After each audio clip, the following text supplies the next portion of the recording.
Welcome back to another episode of HR Game Changers. I'm Dave, and with me today is Louisa. Today, we're going to be looking at the future of HR, specifically how to build a really great HR tech stack for 2025 and beyond. We're going to be pulling insights from Brett Bosch on Brussels, Mastering Your HR Tech Stack, Essential Tools and Strategies for 2025. It is a fascinating area. It's not just about, picking the shiniest new apps or anything like that, but really thinking about how to build the strategic set of tools that work together seamlessly to streamline HR processes, empower employees, and boost overall business performance. Okay, so let's break it down. What exactly are we talking about when we say HR tech stack? That's a great question. Think of it as an ecosystem of software and digital tools, each with a specific purpose. Instead of just having all these kind of jumbled apps that don't connect, a well-crafted HR tech stack integrates different functionalities, covering everything from recruiting and onboarding to performance management and employee engagement. It's about creating a more efficient and strategic HR function. Exactly. It's about using technology to free HR professionals from feeling like they're drowning in administrative tasks so that they can focus on the things that really make a difference to the organization and its people. Right, so instead of chasing paperwork, HR can focus on building a thriving workplace culture. I like where this is going. Yeah. To build this effective tech stack, I think it's important to understand the core components.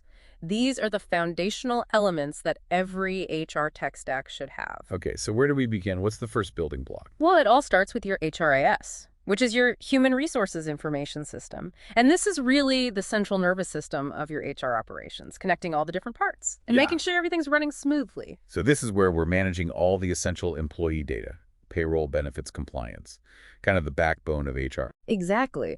A robust HRIS ensures that you have accurate data, streamlines all those critical processes, saving you time and headaches down the line. So you can imagine having all of your employee information readily accessible.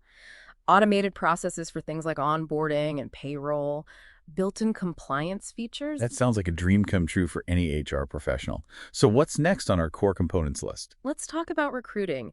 In today's job market, you know how competitive it is to attract and secure top talent.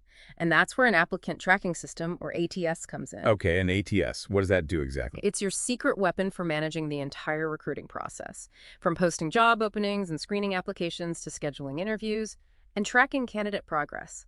A good ATS can help you find the best candidates quickly and efficiently. It streamlines your workflow, improves communication with candidates, and ultimately helps you build a stronger team. That makes a lot of sense. In a world where everyone is trying to find the best people, to have a tool that can help you move quickly and decisively is really a game changer. So we've got our HRIS, we've got our ATS. What else is essential here? Performance management is another crucial area. We're moving beyond, those traditional annual performance reviews towards a much more continuous feedback-driven approach. And that requires the right tools. So what kind of tools are we talking about here? What should we be looking for? Think about platforms that allow for regular check-ins, ongoing feedback, goal setting. These tools help employees stay on track, identify areas where they might need to improve, and just overall feel more engaged in their professional development. It's about fostering a culture of continuous growth and improvement. So it's not just about evaluating past performance, but also looking ahead and helping employees reach their full potential. Exactly. When you have those tools that facilitate those conversations, it creates a much more positive and productive work environment. This all ties back to creating a more engaged and empowered workforce. Absolutely. And speaking of empowerment, let's not forget about learning and development. In today's rapidly changing world of work, continuous learning is no longer optional, it's essential. I completely agree. So how does HR tech help us with learning and development?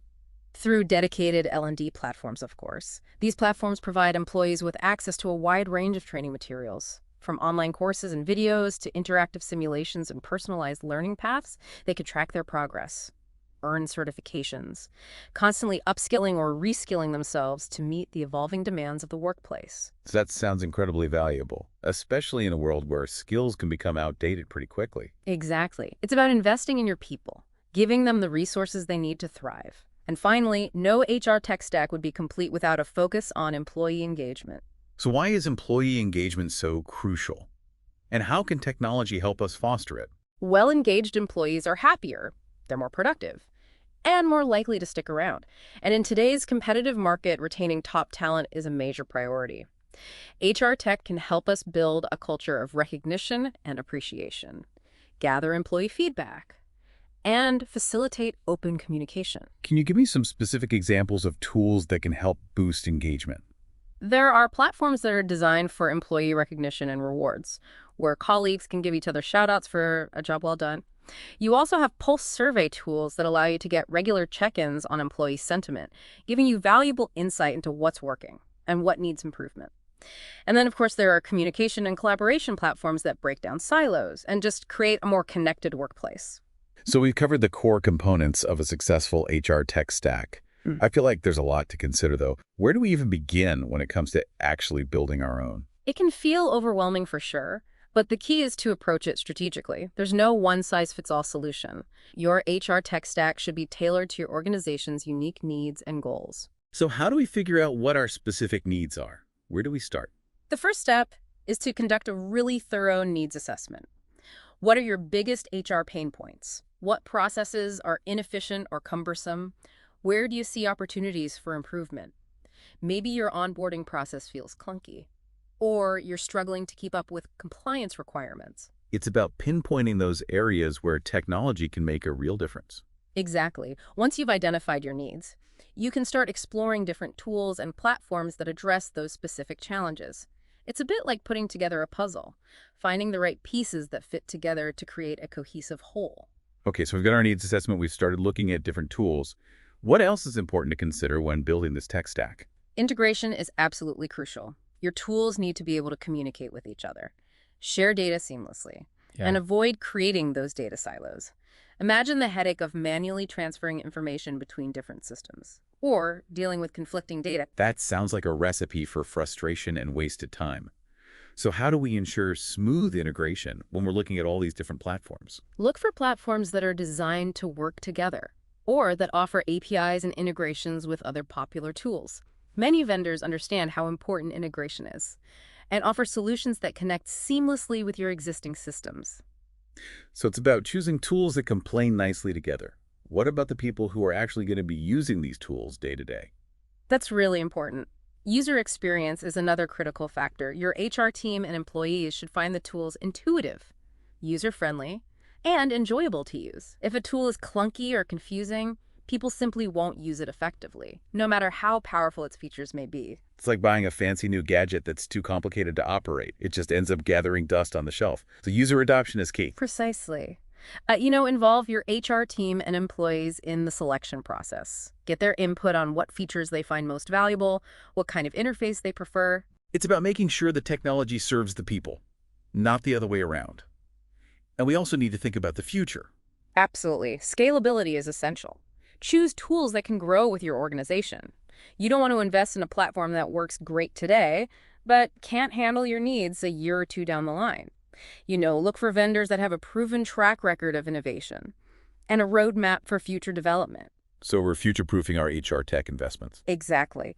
And finally, never compromise on security and compliance. Employee data is sensitive, and you have a responsibility to protect it. Ensure that any tool you choose meets the highest security standards and complies with all relevant regulations. Building trust with your workforce means safeguarding their information. Okay, so we've talked about the core components of an HR tech stack, and we've outlined some key considerations for building one. But the HR tech landscape is constantly evolving, so what trends should we be paying attention to? What's on the horizon for 2025 and beyond? That's a great question. That's where things get really exciting. One of the biggest trends we're seeing is the rise of artificial intelligence, or AI. AI is already transforming many aspects of our lives, and HR is no exception. I've heard a lot of buzz about AI, but I'm not entirely sure what it means for HR. Can you give us some concrete examples of how AI is being used? Absolutely. AI can automate time-consuming tasks like screening resumes, scheduling interviews, even answering basic employee queries. Imagine a chatbot that can handle those routine inquiries, freeing up your HR team to focus on more strategic work. That sounds incredibly efficient. What else can AI do? AI can also help you identify patterns and insights in your HR data that you might otherwise miss. For example, it can analyze employee feedback to identify potential areas of dissatisfaction or predict which employees are most likely to leave the company. That's powerful stuff. So AI can be a valuable tool for making more informed decisions. Exactly. It's about using data to drive better outcomes. Another exciting trend we're seeing is this growing emphasis on employee well-being. Yeah, I've been hearing a lot about that. Companies are realizing that employee well-being is not just a nice to have, it's a business imperative. Absolutely. And technology can play a crucial role in supporting employee well-being. We're seeing a rise in platforms that offer a wide range of resources, from mental health apps and financial planning tools to fitness trackers and mindfulness programs. So it's about giving employees the tools they need to manage their stress, improve their physical health, achieve a better work-life balance. Precisely. It's about taking a holistic approach to employee well-being. And finally, we're seeing HR become increasingly data-driven. I'm glad you brought that up. Data analytics seems to be transforming every aspect of business, and HR is certainly no exception. Exactly. HR leaders are using data to measure the effectiveness of their initiatives, track key performance indicators, and just make more strategic decisions overall. So instead of relying on gut feeling, we're using data to make more objective, data-driven decisions. What kind of metrics should HR be tracking? There are a wide range of metrics that can provide valuable insights into your HR operations. Things like time to hire, employee engagement scores, turnover rates, even the ROI of your learning and development programs. So it's about using data to understand what's working, what's not, and where there's room for improvement. Exactly. It's about making data-driven decisions that drive better outcomes for your organization and your people. Okay, so we've got this dream tech stack built. We're on top of the latest trends. What are some best practices for implementation? How do we make sure these tools actually deliver the results we're looking for? Implementation is key. A great tech stack on paper won't do much good if it's not implemented effectively. First and foremost, remember that technology is a tool. It's not a magic bullet. It's essential to have clear goals in mind and a well-defined strategy for how you'll use technology to achieve those goals. So we need to be strategic about how we implement these tools. Exactly. Don't just implement technology for technology's sake. Think about what you're trying to achieve, how technology can help you get there. Second, communication is key. Keep your HR team and employees informed throughout the implementation process. Explain why you're making these changes, how the new tools will benefit them, what they can expect. So it's about bringing people along on the journey and getting them excited about the new technology. Exactly. When people understand the why behind the change, they're much more likely to embrace it.